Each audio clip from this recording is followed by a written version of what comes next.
The college acceptance letters were in, and my girlfriend Sarah Vance was on top of the world. She'd gotten into her dream school, the National Military Academy. To celebrate, the guy she'd met at a local gaming lounge, a biker with bleach blonde tips named Jax Ryder, was taking her to get a tattoo. The day before at a greasy spoon diner, I'd accidentally overheard Jax bragging to his friends. A good girl like that, but she tastes different. Tattoos, clubbing. I'll give her the full treatment. Guarantee she won't be able to get out of bed for 3 days. In my first life, I had desperately tried to stop her. I told Sarah that the academy had a strict no tattoo policy, but she just scoffed at me. This is a party Jack's plan for me. Just because you're a pathetic pretty boy doesn't mean you can ruin my happiness. I was so furious I nearly passed out. But for the sake of her future, I told her parents. They locked her in the house that night. She passed the physical exam and eventually enrolled in the academy. But Jax's plan ruined, got wasted, and crashed his motorcycle on the freeway. He was killed instantly. When Sarah found out, she broke completely. She invited me over, claiming she wanted to thank me and drug my drink. As his friends broke every bone in my body, she stood to the side, recording my agony. My future was destroyed. My parents, unable to bear the grief and the crippling medical debt, overdosed on pills. And Sarah, she sold a video of my torture on the dark web for $1. In total despair, I took a knife and ended my own life. When I opened my eyes again, I was back on the day she got her acceptance letter. Watching her excitedly chatter about her celebration, I smiled. This time, I let her have her fun. Leo, if you hadn't stopped me from getting matching tattoos with Jax, he wouldn't be dead. Now you can go join him.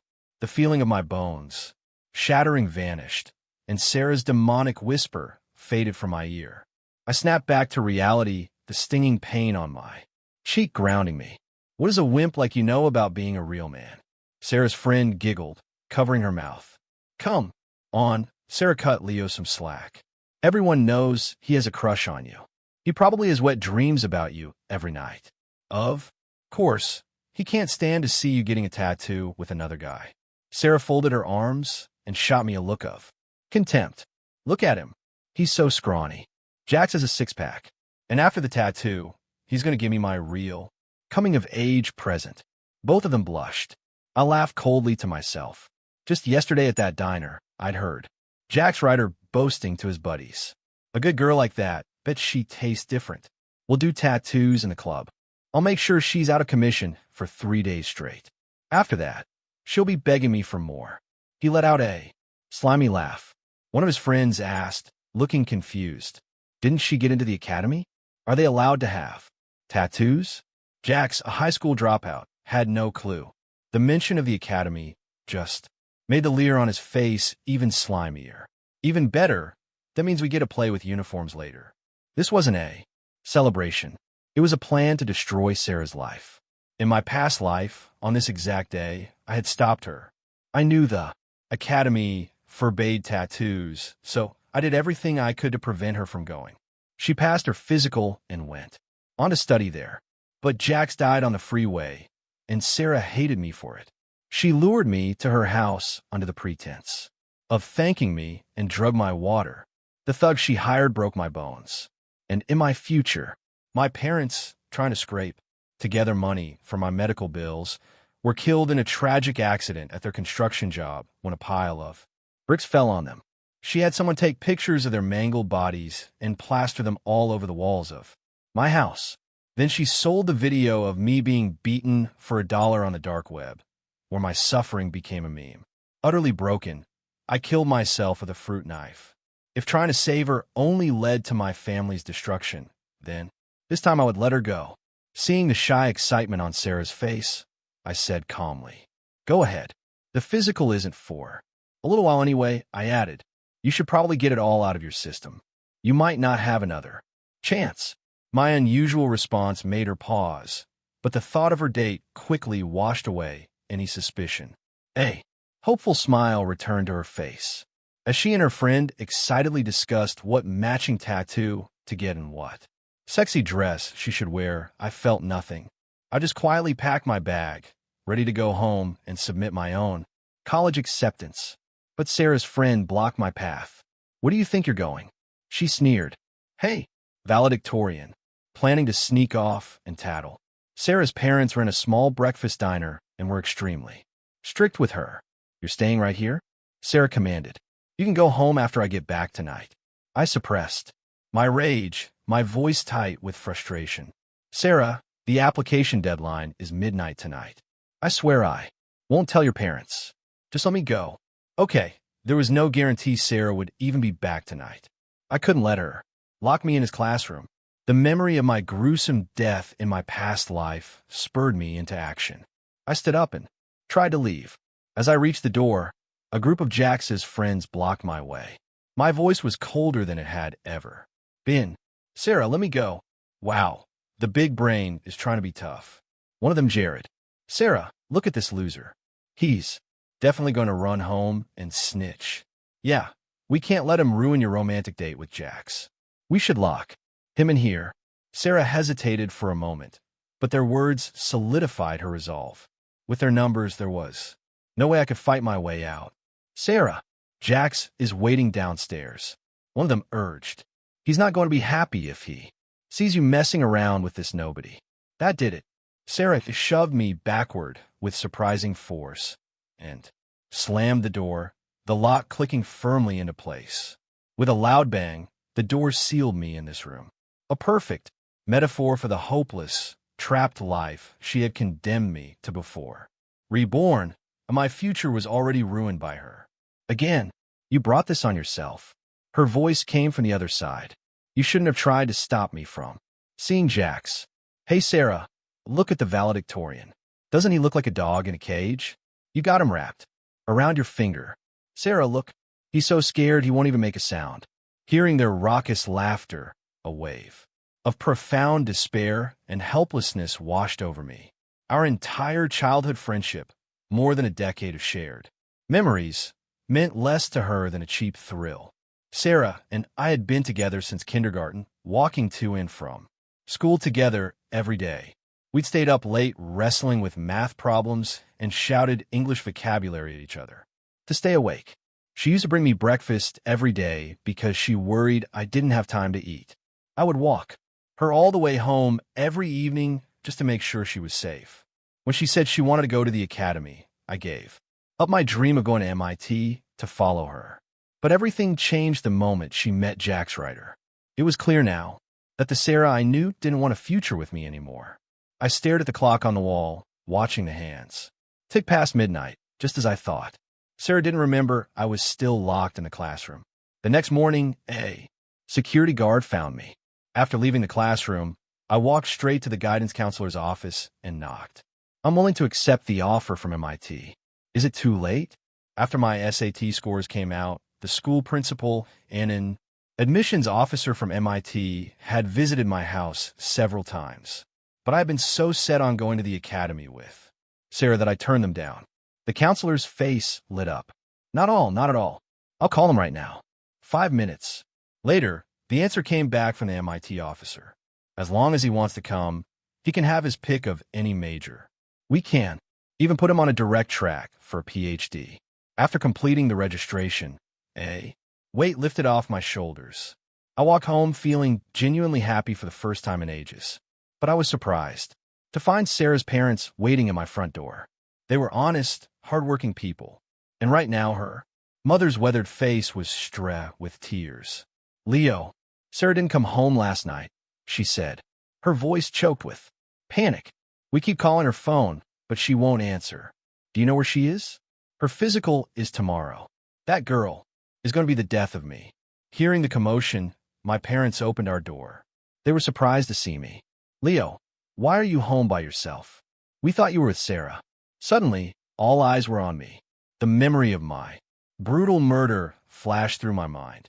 I cut my mom off gently and looked calmly at Sarah's mother. "I wasn't with her.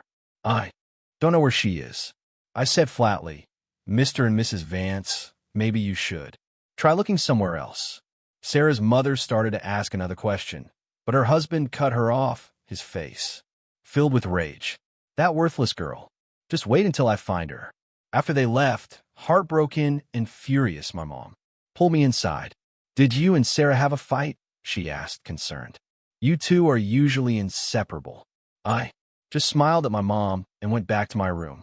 Of course, I knew where Sarah was, but at this hour, she probably wasn't even out of bed yet, remembering how she had destroyed my family in my past life. I found myself eagerly anticipating her downfall. The next morning, as a class president, I was at school early to organize the students for their medical exams. Right on cue, Sarah pulled up to the school entrance, looking radiant as she hopped off the back of Jax's motorcycle, though she was walking with a slight tremor in her legs. Our classmates saw the delicate tattoo on her wrist and cooed with envy. Jax wrapped his arm around her and swaggered over to me. He shoved their matching tattoos in my face. "Jealous, Mr. Valedictorian," he sneered. "Sarah's my woman now." Sarah snuggled into his chest, her face a picture of bashful pride. I couldn't be bothered with them. Let Sarah bask in her fantasy. Her nightmare was about to begin. As I handed out the medical exam forms, one of the classmates who had helped Sarah bully me started talking trash. Once Sarah's done with her physical, she can go get her official acceptance. "Hey, Mr. Valedictorian, did you even manage to apply anywhere?" Another one chimed in. "Are you kidding? I bet he spent all last night crying in that classroom." My expression remained neutral. "What makes you so sure I didn't apply?" Sarah, leaning against Jax, looked at me as if I were a joke. "Leo, I locked you in classroom. How could you have possibly applied? You'll be lucky to get into community college now." A wave of laughter erupted from the group. I didn't care. MIT's official acceptance packet had been overnight to my house. It was pretty clear who was going to be without a school. Seeing my smile, Sarah frowned. "Leo, if you get on your knees and apologize to me right now, I might still help you. When I'm at the academy, I could probably get you a job as a gate guard or something." "Don't be silly, Sarah." Her friend sneered. "What if the valedictorian likes washing dishes? Maybe he can go work at your parents' diner." Their taunts echoed in my ears. I took a deep breath, closed my eyes, and counted down in my head. 3, 2, 1. In the next second, Sarah's mother came jogging over. Sarah's face lit up. "Mom, did you bring my acceptance letter?" But her mother's face was dark. She walked straight up to Sarah and without a word slapped her across the face. "Everyone else got their acceptance letters. You're the only one who didn't." She screamed. "Already talked to your counselor. You didn't get in." The color drained from Sarah's face. Her voice trembled. "How is that possible? My score was over 600, more than 20 points higher than the minimum for that program." "Mom, you're lying to me." Seeing her daughter's denial, Sarah's mother nearly fainted from rage. She grabbed Sarah's arm and held it up, her voice shaking with fury. "Who told you to get a tattoo?" Sarah glanced nervously at Jax in the distance. Before she could speak, her mother's heartbroken tirade began. "Don't you know you can't have tattoos to get into the academy? You didn't even pass the physical. How could you possibly get an acceptance letter?" As the words sank in, Sarah's eyes widened. In horror. "No. Who told you to go get a tattoo?" Sarah's parents had sold their house to send her to this prestigious high school. They had pinned all their hopes on her, which was why they were so strict. This time, there would be no escaping their wrath. I watched coldly as sweat beat on her forehead. Just as I was about to leave, I heard a desperate shout from behind me. It was Leo. "I was with him all day yesterday." Sarah screamed. "He didn't just take me to get the tattoo. He took advantage of me. He forced me." "Mom, it was Leo. He ruined my life." I froze, a ringing in my ears. Before I could process the accusation, Sarah's mother charged at me. A vicious slap landed on my face. Before I could react, a fiery pain exploded across my left cheek, and the metallic taste of blood filled my mouth. "You shameless little bastard. How dare you violate my daughter?" she shrieked. "Our whole family spent tens of thousands of dollars so Sarah could have a better life. You worthless piece of trash. You destroyed everything." When Sarah's father heard that I had assaulted his daughter, he flew into a rage and kicked me hard. The force sent me stumbling backward, and I fell to the ground. "You animal. Sarah has been your friend since you were kids. How could you do something so disgusting to her? He roared. I'll kill you today. If our life is over, so is yours. The surrounding students didn't step in to help. In fact, a few of Sarah's close friends started adding fuel to the fire. Mr. and Mrs. Vance, I saw it yesterday. Sarah didn't want to go with him, but he dragged her away. That's right. I saw him get rough with her. Leo has always been obsessed with Sarah. She kept turning him down to focus on her studies, so he must have snapped and forced himself on her. Hearing this, Sarah's parents became even more furious, their blows raining down on me harder. The other parents in the crowd, hearing that I had deliberately ruined Sarah's chances and then assaulted her out of unrequited love, were filled with righteous anger. They surged forward, and a storm of fists and feet descended upon me. I tried to explain, but my weak voice was drowned out by the chorus of curses. What monster? If he's like this as a kid, he'll be a murderer when he grows up. Beat the hell out of this vermin. Stop him before he ruins someone else's life. The apple doesn't fall far from the tree. His parents must be scum too. Film it. Put it online so everyone knows what he looks like. Someone held up a phone, the flash blinding me. More and more people joined the assault. I felt like my internal organs were being rearranged. Through my blurry vision, I saw Sarah standing at the edge of the crowd. Tears of victimhood streamed down her face, but she couldn't hide the venomous smile playing on her lips.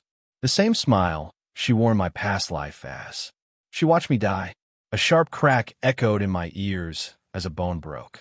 The memory of my family's tragic end was still vivid. In that moment, I finally understood. The person in front of me was no longer the girl who used to bring me breakfast. The girl who had leaned on my shoulder late at night, softly asking if I would follow her to the academy, had died the day she met Jack's writer. If that was the case, then there was no reason to show her any mercy. I mustered my last bit of strength and roared. I have proof. As the crowd paused, confused, I pulled my phone from my bag. I forced my swollen eyes open, found the video Jax had sent me yesterday, and held it up for everyone to see. The video was shaky at first. The people on screen flushed and out of focus before the phone was tossed aside, but the audio was crystal clear. A series of obscene sounds filled the air as I turned the volume all the way up. No one had to guess what those sounds meant. Sarah's moans mingled with a man's heavy breathing. An intimate and damning recording. The faces in the crowd changed instantly. Sarah's mother was the first to react, screaming, "You bastard! How dare you play this? Do you have a death wish?" I wiped a smear of blood from my lips and smirked. "Don't be so hasty," I said. "Listen carefully. Who is she with?" In the next second, an unfamiliar male voice spoke. "Damn, Sarah. For a smart girl, you're a natural at this.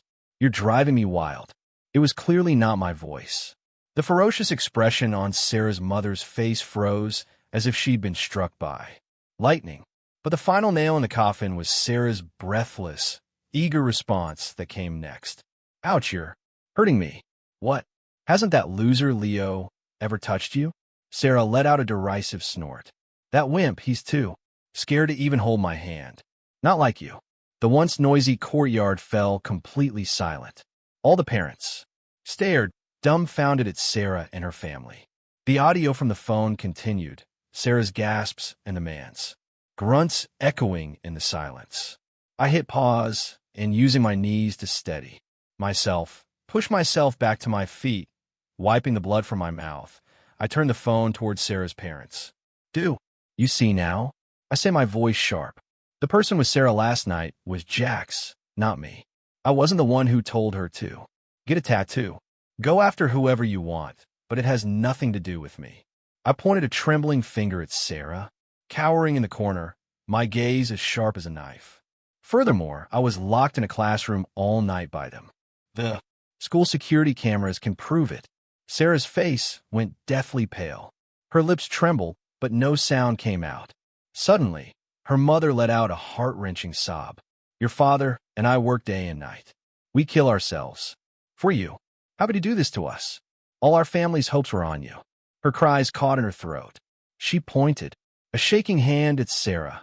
her eyes reflecting her daughter's ashen face. The other parents, now understanding the truth, looked on with shame. So that's what happened. That girl didn't look like the decent type anyway. No wonder. She was with some guy right after exams. Oh my God, look at her mother. Her hair's turned gray overnight. What a tragedy. The girls who had been adding to the lies had already retreated to the back of the crowd, terrified of being implicated. No, that's not it. Mom, the video is a fake. Sarah lunged at me. Her nails aimed for my eyes. It was Leo. He's obsessed with me. And when I rejected him, he hired people to make a fake video to ruin me. In her final desperate struggle, she tried to pin everything on me. But her weak defense was silenced the moment I played the next audio file. It was the recording I had secretly made at the diner. Yesterday, Jax's voice was loud and clear, slurring slightly as he bragged to his biker friends. That chick looks so pure, but she's wild underneath. Once she's got the tattoo, I'll take her to a club, get her wasted. 3 days tops, and she'll be calling me daddy. The academy, huh? The uniform just makes it hotter, right? The sleazy laughter on the recording, mixed with the clinking of beer bottles, was as clear as a slap across everyone's face. Sarah's father staggered back a step, then collapsed to the ground as if all the strength had been sucked out of him. Her mother gripped Sarah's shoulders, her eyes wide with fury as she demanded, "Who was the man you were with? Who was he? That bastard ruined your life." Sarah bit her lip so hard it looked like it might bleed. A bitter laugh almost escaped me. She was willing to endure her parents' wrath just to protect some worthless thug. Our decade-long friendship meant less than a few days she'd known Jax. Answer me. Her mother's grip tightened on her wrist. Your father and I are up at 3 every morning to run that diner just to send you to a good high school. Is this how you repay us? Her voice cracked. Did that man? Did he? She couldn't bring herself to say the words, the shame twisting inside her like a knife. The surrounding parents gasped. With a daughter like that, you might as well have raised a rock, someone whispered. TSK, TSK. Her dream of the academy is gone. Her reputation is ruined. Those poor parents. Mom, stop asking. Sarah finally spoke, her voice and trembling. Anyway, it's all Leo's fault. If he hadn't refused to help me hide the tattoo, this never would have. You still dare to make excuses? Her mother, shaking with rage, slapped her again. It was a hard blow, drawing blood from the corner of Sarah's mouth. But she stood there defiantly, unmoving. Her expression wasn't one of remorse. It was a silent rebellion against her parents. Who are you with? Her mother asked one last time, her voice filled with utter despair. When Sarah still refused to answer, her mother's eyes rolled back and she collapsed. Her husband cried out, scrambling to catch her, but only managed to cradle her limp body. Honey, wake up. He desperately pressed on the pressure point beneath her nose, his voice shaking uncontrollably. Don't scare me. We still have to deal with Sarah. Onlookers immediately called for an ambulance. As Sarah and her father loaded her mother onto the stretcher, she shot me a look of pure, undiluted hatred. Her bloodshot eyes burned with it. Lower, she rasped, her voice trembling. This isn't over. I will never forgive you. I looked at her for a moment, said nothing, and walked away without looking back. In my last life, my desperate attempts to save her had cost my family everything. This time, I had learned my lesson. Protecting my parents was all that mattered. I wouldn't get dragged into Sarah's mess again since she was determined to self-destruct. I no longer had any reason to be merciful. With Sarah failing to get into the academy, the Vance family's diner remained closed for days. When my mom found out what had happened, she said indignantly, serves them right. What kind of people are they trying to blame my son for everything? So shameless. My dad also advised me to cut all ties with Sarah. The rest of the summer was a blur of graduation parties and preparing for MIT's pre-resh summer program. On the surface, everything was calm, but Sarah's venomous threat lingered in my mind, sending a chill down my spine. Sure enough, 2 weeks later, a text from her arrived. Leo, I have nothing left now. I'm so scared. Can you come be with me? I stared at the words be with me, my fingertips turning cold. In my past life, she had used gratitude as bait to lure me into a living hell. Leo, ignore her. My mom came in with a plate of sliced watermelon and frowned when she saw the screen. That girl is completely unhinged now. Your dad just heard she got caught with Jax's crew trying to steal from that gaming lounge. The police are looking for her. I deleted the text and opened my contacts, finding the number for Officer Miller, the policeman from the incident at school. My fingers hovered over the keyboard before I typed out a simple message. Sarah Vance asked to meet me. There might be danger. 3 minutes later, he replied, stay alert. We're investigating her in connection with a theft case. Contact me immediately if she does anything suspicious. Putting my phone down, I walked to the window. In the shadows of the maple tree downstairs, a familiar figure was lurking. It was one of Sarah's thug friends. This invitation was definitely a trap. Too bad for them. I wasn't the naive kid from my past life. Nothing was going to be the same. The next afternoon, I went to the location from the text, an abandoned factory on the outskirts of town. A rusty iron gate creaked in the wind, and the air was thick with the smell of lime and decay. Sarah stood in the center of the ruins with her back to me, her white dress stained with dirt, her long hair disheveled. For a moment, she almost looked pitiful. Lo, you came. She turned, her eyes red and swollen. She had deliberately hidden the matching tattoo on her wrist. I know I was wrong. The academy is gone. My parents are sick. I only have you now. She walked closer, her voice choked with emotion. That day at school, Jax forced me. He said if I didn't do what he said, he'd post our video online. You know, I've always been a coward. I was so scared. I watched her performance silently until she pulled out 2 bottles of beer. Leo, will you have a drink with me? I don't know how to get over this. Her voice was raw, her eyes bloodshot. I watched her, trembling fingers, and allowed a faint, cold smile to touch my lips. Sure, whatever you want. A flash of shock crossed Sarah's eyes, quickly replaced by triumphant glee. She thrust a cold beer in my hand, her voice intentionally soft. Lo, I'm so sorry. Please forgive me. After this drink, we'll call it even. I'll never bother you again. As she twisted the cap, her fingers trembled almost imperceptibly. The moment she handed me the beer, I saw a speck of white powder caught under her ring finger, identical to the drug she'd used on me in our past life. Aren't you going to drink? She tilted her head, fake tears clinging to her eyelashes.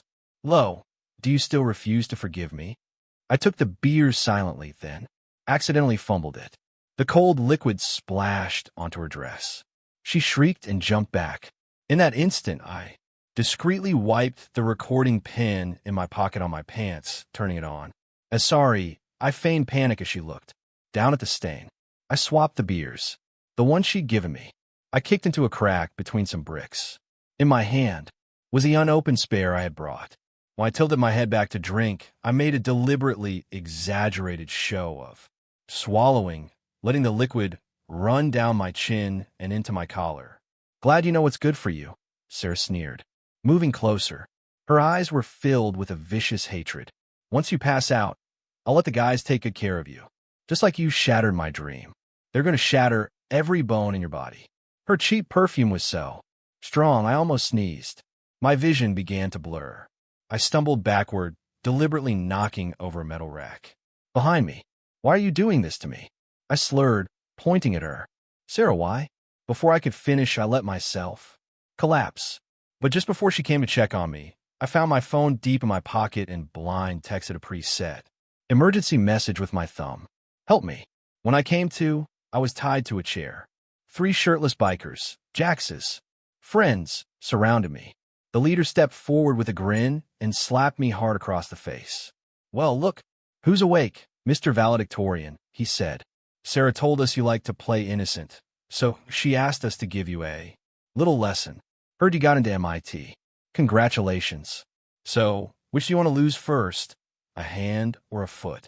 I feigned terror, shrinking back in the chair, but my fingers were calmly adjusting the angle of my hidden phone's camera. I looked past them to Sarah. Sarah, how could you do this to me? Seeing my pale, terrified face, she burst out laughing. Leo, when you were ruining my life, did you ever think this day would come? You couldn't just let me miss the application deadline, could you? You had to make sure I didn't know the tattoo would get me kicked out of the academy, right? Leo, don't you think you're the evil one here? Just as she finished her tirade, the sound of shouting and frantic footsteps echoed from downstairs. The three thugs froze like cats whose tails have been stepped on. How did the cops find us? Sarah's smile vanished. Police. Nobody move. Officer Miller burst in, baton raised just as the lead biker steel pipe was about 10 centimeters from my head. As the police helped me up, Sarah was being pinned to the ground by two officers. Her pretty face was twisted in a grotesque mask of rage and disbelief. Impossible, she shrieked, her bloodshot eyes locked on me. You drank it. You drank it. I leaned weakly against an officer, a barely perceptible smirk on my lips. Of course, she had no idea that. The moment she sent that first text, I had already prepared for everything. The second the rusty factory doors were pushed open, dozens of microphones were shoved in my face like gun barrels. The flashing cameras were blinding, and reporter questions crashed over me like a tidal wave.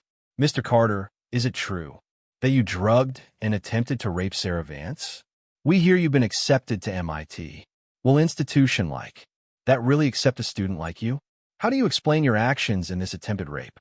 Suddenly, a woman in the crowd screamed and broke through the police line, holding her phone up. It's him. I saw him yesterday, sneaking around and following Sarah. Her screen showed a security camera still from when Sarah locked me in the classroom, but it had been cropped to make it look like I was stalking her. Rapist, scum, rocks, and spit flew through the air. The police formed a protective circle around me, but I could still hear Sarah crying from the back of the crowd. He said once he got MIT, no one could touch him. He said he would destroy me. He did this just because I rejected him. She was curled up in officer's arms, putting on a masterful performance of a terrified victim. Everyone calmed down. Officer Miller shielded me as he pushed me towards squad car. Sarah suddenly broke free and threw herself in front of the reporters, tearing open her collar. Look, these are the marks from where he choked me. They were indeed faint red. Marks on her neck. Marks she had carefully applied with lipstick that morning. Officer Miller stepped between us and the press, his voice low and firm. Ladies and gentlemen, we will investigate the facts of this case and release a statement. Please do not interfere with our investigation. I understand your emotions, but mob justice is illegal. The police will provide a full accounting of what happened. The angry crowd, however, reluctantly trusted the police. The siren wailed, and we pulled away, leaving the noise and accusations behind. I could finally breathe. Sarah, I thought this time I would give you back everything you ever did to me. At the station, I gave Officer Miller all the evidence I had collected. The police then escorted me home. The moment I walked in the door, I knew something was wrong. My parents' faces were grim. Mom, Dad, what is it? I asked, dropping my backpack. My mom immediately pushed a plate of watermelon toward me, her smile painfully forced. Nothing. Nothing. Eat some watermelon. You're too thin. Hey, exams are over. Why don't you take a trip for a few days? How does that sound? My dad stubbed out his cigarette. How are the preparations for the summer program coming along? If you need money, just let me know. Their evasive eyes told me everything. I went to my room, closed the door, and with a trembling hand, opened the local news blog on my phone. The headline of the top post screamed, MIT-bound student Leo attempts date rape. Victim Sarah Vance gives tearful account. I scrolled through the comments. Sociopath human. Garbage. He should be castrated. The replies already numbered over 100,000. A notification popped up. A video edited by a clickbait account. It showed Sarah being pinned by police at the factory, deliberately ripping her collar to show the bruise while her voice overcried. He said once he got MIT, no one could touch him. He said he would destroy me. He did. This just because I rejected him. In the bottom corner of the video, someone had posted a picture of my house with a caption, "Rapist home." Lo, my mom's voice came from outside the door. I quickly locked my phone. She opened the door gently and saw my ashen face. Her eyes instantly welled with tears. My dad followed her in, his face a mask of stone. "Don't believe that garbage online." My dad's voice was Sarah. He reached for my phone, trying to close the page, but accidentally dropped it. She framed me. I shot to my feet, my throat tight. "I have evidence." Officer Miller said he's releasing the official report tonight. Before I could finish, my mom rushed forward and hugged me tightly. Her tears fell on my neck and my heart ached. "I know, sweetie. I believe you. Ever since you were a little boy sharing your lunch with Sarah, I knew you could never do anything bad." My dad's large hand patted my back, tried to give me strength, but his own voice trembled. "Those keyboard warriors don't know a damn thing. You're my son. I'll watch you grow up." He held up his own phone. The admissions office at MIT just called. They said they'll wait for the police report and told you not to worry. On the screen was a text from the admissions officer. "See, the school believes in you, too." Seeing them try so hard to comfort me, my own eyes burned. My parents, who had died so tragically in my past life, were here, standing in front of me. Whatever happened, having them by my side was enough. At 2 o'clock in the morning, the city police department published a 5,000-word report on its official website with a clear and undeniable chain of evidence attached. There was security footage of Sarah buying the Klonopin at a pharmacy. The audio from my recording pin with her planning to break his hands and feet, and the criminal records of Jax's entire crew. The internet exploded. The comments calling for my head were buried under a tidal wave of the story flipped. "And Sarah Vance is pure evil." Within half an hour, the hashtag #MyIt student framed was trending #1. As I stare at my phone, I got a call from Officer Miller Leo. When Sarah heard the evidence was made public at the detention center, she locked herself in a bathroom and started smashing her head against the wall, screaming that you had to die. He paused, his voice heavy. We also got a call from the psychiatric hospital where her parents were admitted. The two of them set fire to their room this morning. They didn't make it. The line went dead. I leaned against the wall, listening to my mother's muffled sobs from the living room. My dad came over and put a hand on my shoulder, his palm warm. "Don't dwell on it." The MIT admissions office called again. "Your acceptance is secure." They wanted to focus on getting ready for school. A month later, a court found Sarah Vance guilty on multiple charges, including kidnapping and defamation, and sentenced her to prison.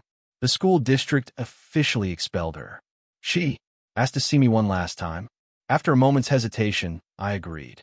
The metal legs of the chair scraped loudly against the concrete floor of the prison visiting room. When the guards brought Sarah in, the once vibrant girl was gone, replaced by someone with a short, choppy haircut and empty eyes. She sat down behind the bulletproof glass, and the moment she saw me, she burst into tears. "Leo, you finally came." She pressed her face against the glass, spittle hitting the surface. "You knew what kind of person Jax was. Why didn't you stop me?" she shrieked. "That day at the diner, you heard his plan.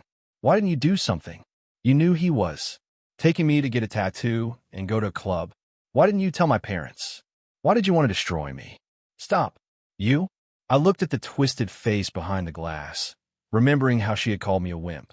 "If I had stopped you, what would have happened then?" "Sarah, have you forgotten you locked me in a classroom?" Her pupils contracted as if pricked by a needle. "You deserve that. You were buzzing around me like a fly. In my last life, I gave my life to stop her, and in return, she sold the video of my torture for $1. This life, I let her go, and now she asked why I didn't stop her. It was laughable. You just wanted to see me fail." She grabbed her metal water cup and hurled it against the glass. The clang echoed through the room. "You knew the academy had a no tattoo policy, but you deliberately told me the physical wasn't for a while. You wanted to watch me fall into this trap." "Sarah," I said, pressing down on my trembling hands, thinking of the letter her parents had sent me before they died. When you were 17, buying cigarettes for Jack's Rider at that gaming lounge, you should have known what kind of person he was. When you stole money from your parents' diner to get a tattoo, you should have known you wouldn't pass the physical. I pointed to the number on her prison uniform. This was the path you chose. Every single step, you knew you were walking toward Cliff. I stood up, looking at her distorted face. I remembered the half eraser she shared with me in kindergarten, and I remembered the hateful smile on her face as she filmed me in my past life. Finally, I just said, "Sarah, everyone has to pay for their own choices." I turned and walked away, leaving her screaming behind me. On the first day of classes, I ran into a senior from my department in the library. She pointed to a scar on my wrist. "Get that during military training." "No, I just fell a while back," I said with a smile, rolling my sleeve down. Sunlight streamed through the floor to ceiling windows, illuminating the title of the book on my desk, Principles of Computer Science. At the next table, a group of guys was excitedly discussing an AI project, their voices full of hope for the future. During my lunch break, I got a call from my old high school guidance counselor. He said Sarah was on a hunger strike in prison and was demanding to see me. I leaned against the stone railing by the lake, looking at my reflection in the water. "I don't know anyone named Sarah Vance," I said, quietly into the phone. I hung up. My new class president rode by on his bike. "Leo, the deadline to sign up for the freshman debate team is today. You in?" "Yeah." I called back, running toward the bike racks. This life, I could finally move forward into my own future. A future filled with sunlight. And Sarah Vance locked behind bars along with a coming-of-age party that had destroyed 2 of my lives would be buried in the past, becoming nothing more than a half-forgotten nightmare.